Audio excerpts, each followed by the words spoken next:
আজকের উপস্থিত সাবেক এমপি জনাবে গাজী নজরুল ইসলাম সাহেব, আলিমে দ্বীন হযরত মাওলানা আব্দুল মজিদ সাহেব, অত্র এলাকার মেম্বার সিরাজুল্লাহ সাহেব এবং অত্র এলাকার আমার ও ভাই ও বাবারা, আসসালামু আলাইকুম ওয়া রাহমাতুল্লাহি ওয়া বারাকাতুহু। সংক্ষিপ্ত বক্তব্য রাখলাম, কিছু হাদিস কোরআন থেকে বলছিলাম, এগুলো বলার তো সময় নাই।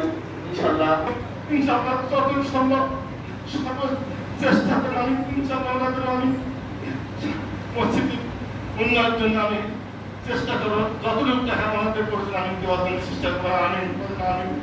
আর আমি যে উদ্যোগ নিয়েছি শুধু এই মসজিদ না, আরো একটা মসজিদ আমার ইচ্ছা আছে।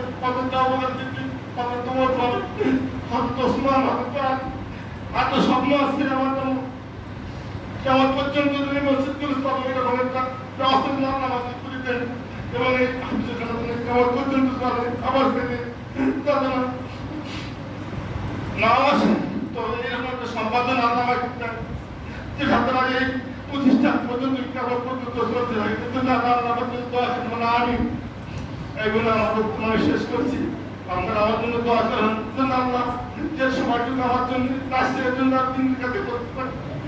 আমার কোনো আশা অতিরিক্ত টাকা পয়সা লোক নাই, বা আমি কেমন বউ হবে আমার লোক নাই, যেন আল্লাহ তালা আমার কেটে হায়াত দিয়েছে, হাতের জন্য আল্লাহ রাস্তায় কাজ করতে হয় এবং মানসিক মাস্টার দিবে এবং দিনের কাজ জন্য আল্লাহ আমাকে উৎসর্গ করে। এই বলে আমার বক্তব্য শেষ করেছি। আসসালামু আলাইকুম ওয়া রাহমাতুল্লাহ।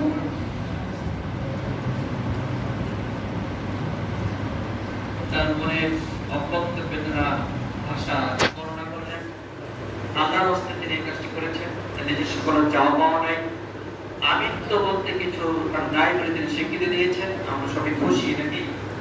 আমরা সকলে যেন এই মসজিদটাকে, আমি আগে বলেছি, আমাদের মতো করে আমরা দেখার চেষ্টা করি, আমাদের মতো করে আমরা দেখার চেষ্টা করি। এই আহ্বান আমি জানিয়ে আমি সংক্ষিপ্ত একটা কথা বলে কথা শেষ করছি এবং আমাদের আজকের মসজিদের ইমাম সাহেব নামাজ পড়াবেন। কথাটা হলো মসজিদের গুরুত্ব। নিশ্চয় বলেছেন, আমি একটা ছোট্ট ঘটনা বলবো।